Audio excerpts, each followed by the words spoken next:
నమస్కారం. ఎన్ఎన్ న్యూస్కి స్వాగతం. వార్తలు చదువుతోంది మీ లక్ష్మి. ముందుగా ఈనాటి ముఖ్యాంశాలు. కావలి కచేరిమిట్టలో శ్రీ వెంకటేశ్వర స్వామి దేవస్థానంలో వైభవంగా ధృవబింబ పునఃప్రతిష్ఠ మరియు కుంభాభిషేకం. స్వామివారి ప్రత్యేక పూజల్లో పాల్గొన్న ఎమ్మెల్యే కావ్య కృష్ణారెడ్డి. ప్రజల సుఖసంతోషాల కోసం స్వామివారిని ప్రార్థించినట్లు ఎమ్మెల్యే వెల్లడి. ఇక వివరాల్లోకి వెళితే, ఈరోజు శనివారం మే 9వ తేదీన కావలి పట్టణంలోని కచేరిమిట్ట ప్రాంతంలో కొలువైయున్న శ్రీ వెంకటేశ్వర స్వామి దేవస్థానంలో ధృవబింబ పునఃప్రతిష్ఠ మహోత్సవం, అలాగే కుంభాభిషేక కార్యక్రమం భక్తి శ్రద్ధలతో అత్యంత వైభవంగా జరిగాయి.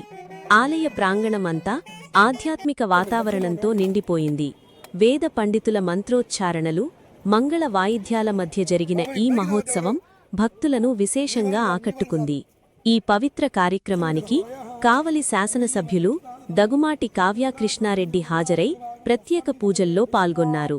కార్యక్రమానికి విచ్చేసిన ఎమ్మెల్యే కావ్య కృష్ణారెడ్డి గారికి ఆలయ అర్చకులు, దేవస్థాన కమిటీ సభ్యులు, వార్డు నాయకులు, టీడీపీ నేతలు, మహిళలు, యువకులు మరియు పెద్ద సంఖ్యలో భక్తులు పాల్గొన్నారు.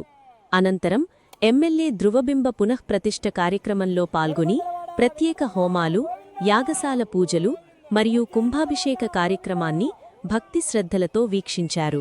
వేద పండితుల మంత్రోచ్చారణల నడుమ పవిత్ర జలాలతో స్వామివారి విగ్రహానికి కుంభాభిషేకం నిర్వహించగా ఆలయం మొత్తం గోవింద నామస్మరణతో మార్మోగిపోయింది.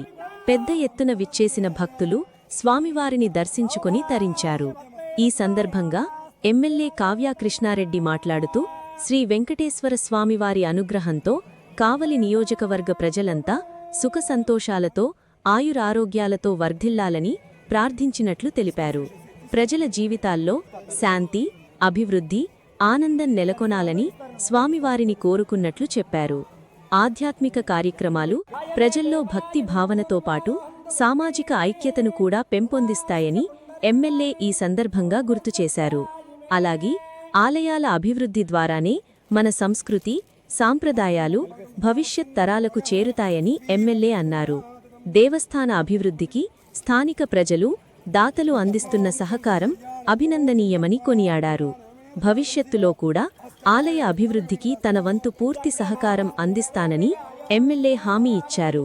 ఈ మహోత్సవంలో ఆలయ అర్చకులు, కమిటీ సభ్యులు, వార్డు నాయకులు, టీడీపీ నేతలు, మహిళలు, యువకులు మరియు పెద్ద సంఖ్యలో భక్తులు పాల్గొన్నారు. అనంతరం భక్తులకు తీర్థ ప్రసాదాలతో పాటు అన్నదాన కార్యక్రమం కూడా నిర్వహించారు. మొత్తం మీద ఈ కార్యక్రమం భక్తి పారవస్యంతో, ఆధ్యాత్మిక ఉత్సాహంతో అత్యంత ఘనంగా ముగిసింది. ఇవి ఇప్పటి వార్తా విశేషాలు. నమస్కారం.